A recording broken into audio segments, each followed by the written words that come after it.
Time for this morning's Show Me the Money. It's been a wild few months when it comes to President Trump's tariffs. The roller coaster continues with many starts and stops. We're in the middle of a pause right now, but a big tariff with China is set to go into effect at the end of the summer.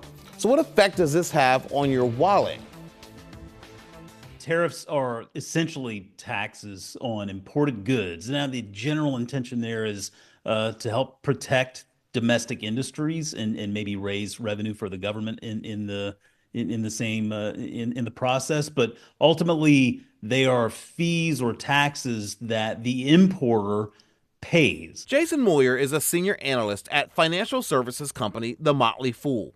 He explains companies basically have two choices when it comes to tariffs. They can either decide to eat the cost and not pass it on to the consumer, or they can choose to pass it on to the consumer. And oftentimes is the case that they do actually pass those costs on to the consumer, and we see the prices for things that we buy every day go up. While some large companies can afford to eat those costs, others cannot. And I think that's one of the more concerning things here in regard to this ongoing trade negotiation, is that the small to medium-sized businesses are the ones that really stand to take a hit from this if it's something that drags out. Since we're in the middle of a pause, should people be buying cars? Should they be buying electronics now to prepare themselves for if prices go up when the tariffs actually do take effect?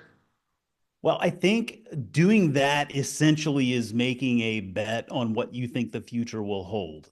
And so we don't really ultimately know what the future will hold, right? This seems to be a very headline-driven event that changes day to day. So generally speaking, what we like to advise most folks to do here at the Motley Fool, just cutting back on spending is the number one priority, I think, for most folks, as opposed to going out there and trying to stockpile on things that maybe you don't need. Moser says don't use this trade war as a reason to dig yourself deeper into debt. Focus more on what you need right now versus what you want. Even though prices will increase, Moser says you should always make it a priority to invest in your future. Folks can feel like maybe they can't afford necessarily to put aside that money for their retirement account or to put aside that money for a rainy day. And these are exactly the times actually when you really need to continue doing that.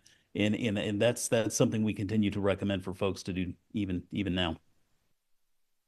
A 50% tariff on the EU is set to begin July 9th. The 90-day pause on the 145% tariffs on China ends in August.